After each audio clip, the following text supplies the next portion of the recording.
बिस्मिल्लाहिर्रहमानिर्रहीम। अस्सलाम वालेकुम नाज़रीन, आप यूट्यूब चैनल देख रहे हैं। मैं इमरान ख़ान। सबसे पहले जो पिछले वीलॉग में मैंने आपको ख़बर दी थी ख्वाजा सराओं के हवाले से, उसमें फ़ाइनली जो डेवलपमेंट हुई लेट नाइट वो ये है कि पुलिस एहलकार जिन्होंने ख्वाजा सराओं के साथ ज़्यादती की और तशद्दुद किया, वो पुलिस वाले जो एहलकार हैं उनको मुअत्तल कर दिया गया। यानी यहाँ पे भी पुलिस की गलती साबित हुई। लेकिन एक चीज़ बड़ी अजीब है, अगर आपके पास ताकत है और पुलिस ने आपके साथ गलत किया तो आप जाएं, जाकर थाने पे पथराव करें, पुलिस वालों को मारें, उनकी चीज़ें उठाकर बाहर फेंकें, पुलिस वालों को जलील करें, तो फिर आपसे पुलिस माफ़ी भी मांगेगी और फिर पुलिस के ख़िलाफ़ कार्रवाई भी होगी। ये हमने गुज़िश्ता चंद दिनों में देखा है और इस वाक़े को हमने अब दोबारा भी देख लिया। तो ये एक अजीब फार्मूला है पुलिस के लिए। सवाए पाकिस्तान तहरीक इंसाफ के सबको ये सहूलत हासिल है कि अगर उनके साथ ज़्यादती की जाए तो वो आगे से ज़्यादती का बदला भी ले सकते हैं और फिर कानूनी कार्रवाई भी कर सकते हैं और पुलिस के ख़िलाफ़ तादीबी कार्रवाई भी हो सकती है। पाकिस्तान तहरीक इंसाफ ने इमरान खान साहब ने एक PTI उनकी जमात ने इमरान खान साहब की जानिब से एक पेपर इशू किया है, डॉक्यूमेंट, जो पाकिस्तान तहरीक इंसाफ का ऑफिशियल डॉक्यूमेंट है और उनके सेक्रेटेरिएट से जारी हुआ है। कल ये जारी हुआ एतवार वाले दिन 5 मई को, और इसके अंदर 4 चीज़ें हैं जो उन्होंने लिखी हैं 9 मई के हवाले से, कि 9 मई को पाकिस्तान तहरीक इंसाफ क्या करने जा रही है। ये बड़ा इंपॉर्टेंट है जी, इससे पता चलेगा कि पाकिस्तान तहरीक इंसाफ 9 मई के मामले को किस तरीके से टैकल करेगी। 4 चीज़ें हैं जी जो 9 मई को इमरान खान साहब की जानिब से अहकाम जारी किए गए हैं पार्टी लीडरशिप को, और उनको जो एडवाइस किया गया है कि 9 मई 2024 को कौन सी एक्टिविटीज़ करनी है।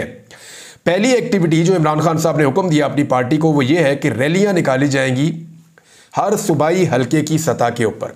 ये 9 मई को होगा। 9 मई चंद हवालों से पाकिस्तान के अंदर बड़ा मकबूल दिन है।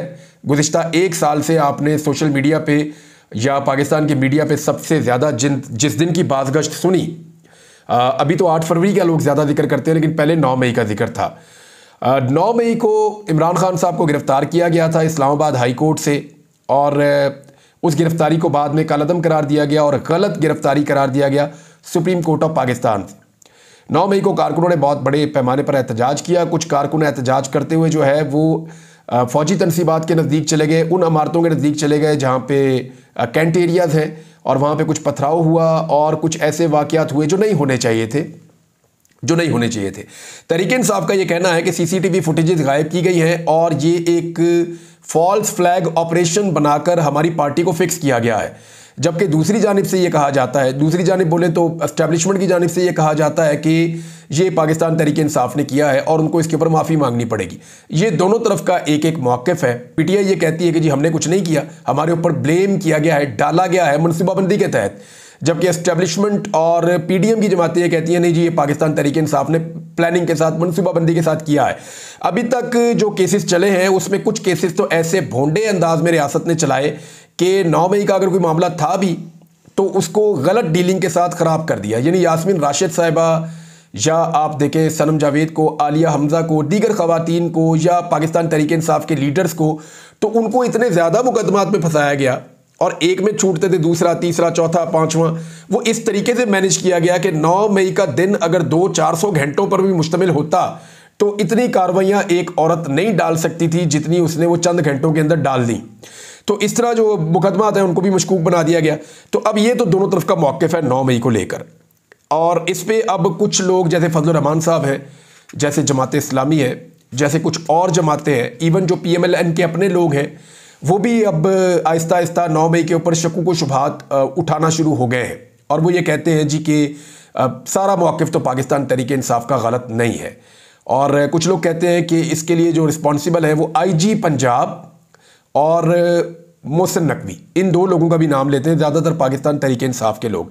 बहरहाल ये तो इंक्वायरी चल रही है, मामला अभी अदालतों के अंदर है, अदालतें इसका फैसला करेंगी, वो हम देख लेंगे, जब आएंगे तो आपको रिपोर्ट भी करेंगे। तो 4 चीज़ें इमरान खान साहब ने अपनी पार्टी को कही। पहली चीज़ ये कही कि रैलियां निकालें हर सूबाई असम्बली के हलके में पूरे पाकिस्तान में, और जितने भी उम्मीदवार थे सूबाई असम्बली के हवाले से या कौमी असम्बली के हवाले से वो वहाँ पर एहतजाज में शिरकत करेंगे। जितने टिकट होल्डर से वो भी शिरकत करेंगे और जितने पार्टी ओहदेदारान और कारकुनान हैं वो भी इसके अंदर शिरकत करेंगे। दूसरी जो चीज़ इमरान खान साहब ने एडवाइस की है कि पार्टी को ये करना चाहिए 9 मई को, वो ये है कि तहरीक इंसाफ के झंडे इमारतों के ऊपर लगाए जाएंगे। लोग अपने घरों पर, इमारतों पर, प्लाजों पर, जहां जहां उनको मौका मिलेगा वो पाकिस्तान तहरीक इंसाफ के झंडे 9 मई को लगाएंगे। नंबर 3 जो इमरान खान साहब ने कहा कि इमरान खान साहब की जो तस्वीर है वो उठाई जाएंगी एहतजाज के दौरान और मुख्तलिफ जगहों पर लगाई जाएंगी, और ये जो तस्वीर है इनमें कैदी नंबर 804 लिखा जाएगा, यानी कैदी नंबर 804 लिखा जाएगा इमरान खान साहब की बजाय, और उनकी तस्वीर को और उनके पोस्टर्स को आवेजा भी किया जाएगा और एहतजाज में अपने साथ शामिल भी किया जाएगा। चौथी और आखिरी जो इमरान खान साहब की इसमें तजवीज़ या उनकी नसीहत या उनका जो इंस्ट्रक्शन है अपनी पार्टी के लिए वो ये है कि 9 मई को तहरीक इंसाफ के जो शोहदा हैं उनके लिए भी फातह खानी की जाएगी। कुछ लोग जो हैं वो 9 मई के दिन इस तरह के वाक़यात में दौरान एहतजाज गोली चलने से वो जब हक हो गए थे, और उनके लिए जो 9 मई के शोहदा हैं पाकिस्तान तहरीक इंसाफ के बकौल उनके लिए फातह खानी की जाएगी। ये भी इमरान खान साहब की इंस्ट्रक्शन है। तो ये 4 चीज़ें 9 मई के लिए प्लान की हैं पाकिस्तान तहरीक इंसाफ ने। दूसरी जानिब पीडीएम की सरकार ने भी कुछ चीज़ें प्लान की हैं 9 मई के बारे में, और उनमें से कुछ मैं आपको पहले बता भी चुका हूं कि उन्होंने सोशल मीडिया के ऊपर एक बड़ी खौफनाक बम्बारमेंट तैयार कर रखी है जिसमें ये साबित करने की कोशिश करेंगे कि पाकिस्तान तहरीक इंसाफ और इमरान खान वर्सेस पाकिस्तान की फ़ौज। हालांकि इमरान खान कई मरतबा कह चुके हैं कि ये फ़ौज मेरी है, ये मुल्क भी मेरा है, मैं इस मुल्क को छोड़कर कहीं नहीं जाऊंगा, एक मजबूत फ़ौज की हमारे मुल्क को ज़रूरत है, मेरा इख्तलाफ सिर्फ और सिर्फ एस्टेब्लिशमेंट की पॉलिसी से है, और वो पॉलिसी जो बंद कमरों में बनती है और अवामी मैंडेट का एहतराम नहीं करती। ये इमरान खान साहब का कहना है। वैसे इक़्तिदार से निकलने के बाद ज़्यादातर सियासतदान ऐसा ही मौक़िफ़ रखते हैं, लेकिन ज्यादातर सियासतदान डील कर लेते हैं। फिलहाल इमरान खान साहब ने अब तक डील कोई नहीं की। पीएमएलएन ने पाकिस्तान पीपल्स पार्टी को दावत दी है कि वो आए और उनके साथ बैठें और बैठकर जो है बजट की तैयारी के अंदर उनके साथ मदद करें और उनका हाथ बटाएं। एक्चुअली ये राब्ता उन्होंने क्यों किया? देखिए, इस वक्त बजट है नहीं। बजट मीन्स ये है कि पाकिस्तान के पास पैसा नहीं है, तनख्वाहें देने के लिए पैसा उधार लिया जा रहा है, जो कर्जा उधार लिया गया है उस कर्जे को उतारने के लिए जो उसके ऊपर सूद है उस सूद की अदायगी के लिए भी कर्जा लिया जा रहा है। इतनी बुरी सूरत हाल पाकिस्तान में कभी नहीं थी। जो पीडीएम सरकार ने या शहबाज स्पीड ने पाकिस्तान को इंतहाई रफ्तार के साथ इस तबाही तक पहुंचाया है। अब मामला यह है कि इनके पास अवाम को देने के लिए कोई ऐसा काबिल ज़िक्र रिलीफ नहीं है जिससे अवाम ये कहे कि इस बजट के बाद उनको सुकून आया, बल्कि ये बजट जो है ये एक अजीबोगरीब गोरखधंधा होगा और इसके अंदर किसी को कुछ समझ नहीं आएगी। लेकिन जो एक्सपर्ट्स हैं वो ये कह रहे हैं कि आने वाले दिनों में अवाम के ऊपर महंगाई का बोझ मज़ीद पड़ेगा। बिजली, गैस और पेट्रोलियम मसनूआत मज़ीद महंगी हो सकती हैं। पेट्रोल कुछ सस्ता किया जाएगा लेकिन फ्यूचर में और महंगा हो जाएगा। IMF का जो नया मुआहदा है जिसके लिए भी मुज़ाकरात शुरू हो रहे हैं उसकी शराइत पहले से बहुत ज़्यादा सख्त होंगी। ये जनाब एक्सपर्ट्स कह रहे हैं। अब देखना यह है कि बजट के अंदर हुकूमत दे तो सकती कुछ नहीं है, तो वो ये चाह रहे हैं कि इस बजट का मलबा पीएमएलएन अकेली अपने सर पे क्यों उठाए। यानी नून लीग अकेली अगर इस बजट का मलबा अपने सर पर उठाएगी तो सारी बदनामी और सारा रुला उनके सर पे पड़ जाएगा। उनकी मकबूलियत जो है वो मुतासर हो जाएगी। मकबूलियत तो है नहीं, उनकी गैर मकबूलियत में मज़ीद इजाफा हो जाएगा, उनकी बदनामी में मज़ीद इजाफा हो जाएगा। तो इन चीज़ों में वो चाहते हैं कि उनका कोई शराकतदार बन जाए। पीएमएलएन ये चाहती है, नवाज शरीफ ये चाहते हैं, शहबाज शरीफ, कि हमें अकेलों को गालियां ना पड़े। अवाम बद्दुआएं अगर दे तो हमें अकेलों को ना दे, बल्कि अवाम अपनी बद्दुआओं में और अपनी गालियों में साथ साथ याद रखे पाकिस्तान पीपल्स पार्टी को भी और वो जमातें जिनके साथ मिलकर हम इक़्तिदार में आए हैं, और उन तमाम जमातों को जिन्होंने मिलकर अवामी मैंडेट के ऊपर शब खून मारा है और मैंडेट चोरी करके इक़्तिदार पे काबिज हुए हैं। लिहाजा उन्होंने पीपल्स पार्टी को फिर दावत दे दी है और उन्हें कह रहे हैं जी आए मिलकर बजट की तैयारी में हमारा साथ दें, ताकि जब अवाम जो है वो बदमज़ा हो तो अवाम हम सबको लताड़े, ना कि सिर्फ खाली पीएमएलएन को।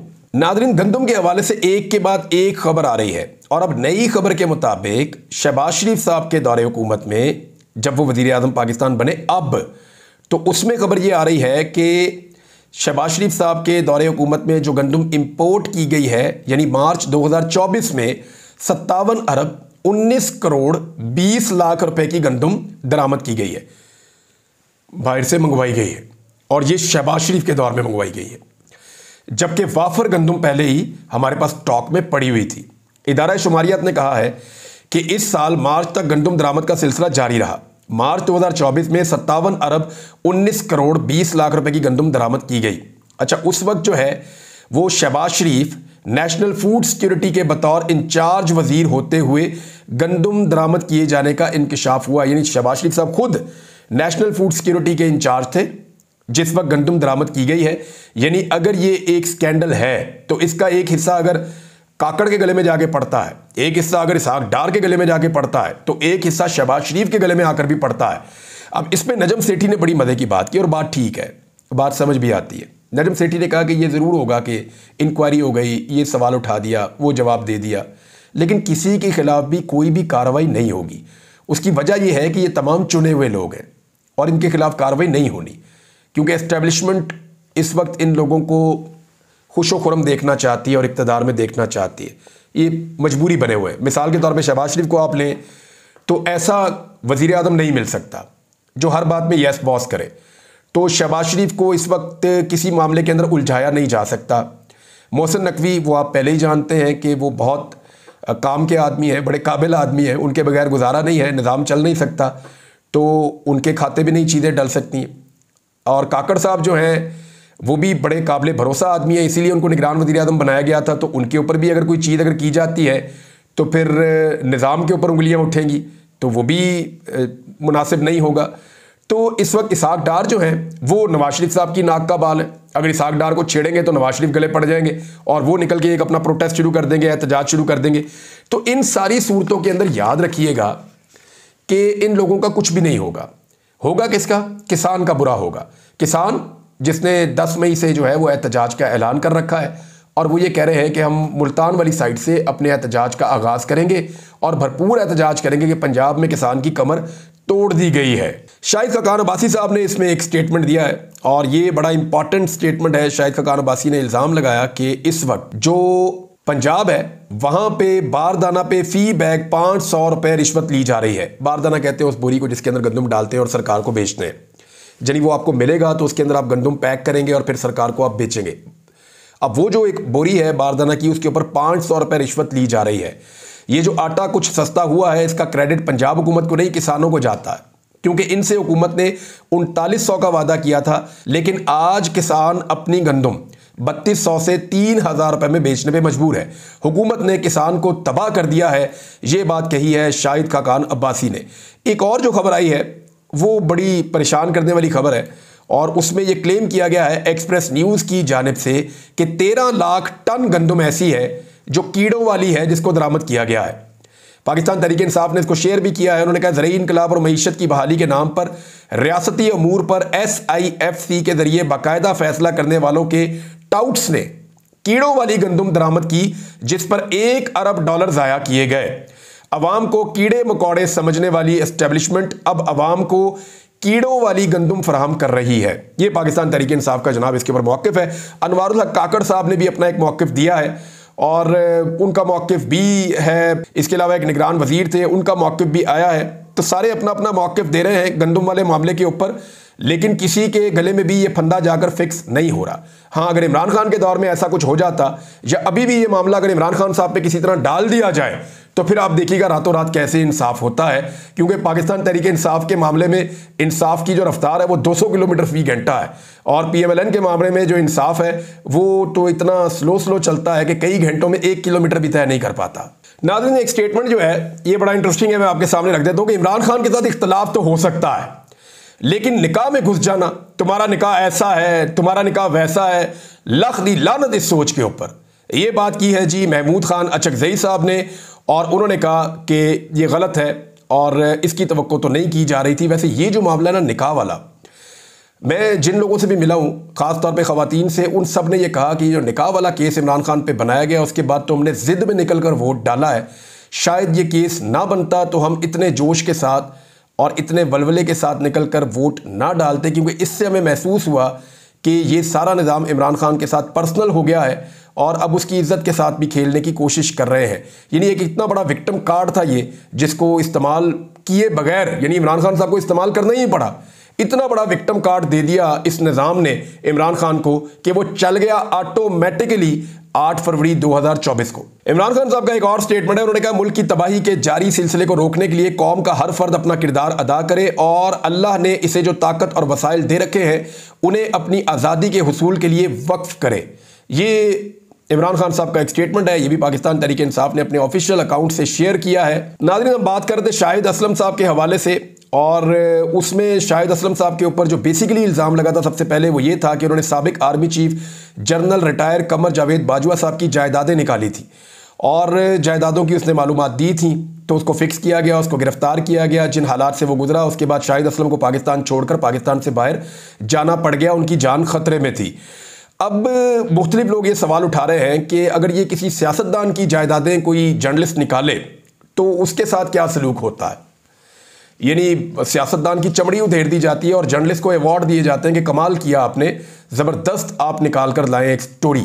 लेकिन यहाँ पे इंसाफ नहीं हुआ, बल्कि उल्टा उस सहाफ़ी को जो है वो निशाने इबरत बनाया गया। वो बेचारा पाकिस्तान छोड़ के पाकिस्तान से बाहर चला गया है और अब वो अपनी जान के खतरे से पाकिस्तान फ़िलहाल आने के काबिल नहीं है। उम्मीद ही की जा सकती है कि तमाम सहाफ़ी जो पाकिस्तान छोड़कर बाहर गए गुज़िश्ता चंद सालों में, वो पाकिस्तान वापस आ सकेंगे। इसमें एक और इन्फॉर्मेशन है, मुझे 4 मुख्तलिफ सहाफ़ियों ने बताया कि उनके साथ जनरल बाजवा ने रब्ता किया और जनरल रिटायर कमर जावेद बाजवा ने उन सबके साथ तकरीबन एक जैसी बातें की हैं। ये मैं 4 मुख्तलिफ सहाफ़ियों का आपको जिक्र कर रहा हूँ जिनसे जनरल रिटायर कमर जावेद बाजवा ने रब्ता किया, और रब्ता करने का तरीक़ाकार भी एक ही था, फिर दूसरी लाइन पे लाने का तरीक़ाकार भी एक ही था, सबके साथ बातें भी एक ही तरह की हैं, कस्में भी एक ही तरह की खाई हैं। कभी इसके ऊपर बात करेंगे, लेकिन ये नौबत क्यों आ रही है और ये हालात पैदा नहीं होने चाहिए थे। जनरल बाजवा अब लोगों को टेलीफोन करके उनको हक़ाइक़ बताना चाह रहे हैं, और फिर भी लोग उसके अंदर, जब भी यानी 4 सहाफ़ियों ने मेरे साथ बात की तो मैंने कहा जी उन्होंने आपको जो बताया क्या आपको उसके ऊपर यकीन है, तो उन सब का ये जवाब था कि नहीं। अब तक इतना ही, अपना ख्याल रखिएगा, अपने इस चैनल का भी। अल्लाह हाफ़िज़।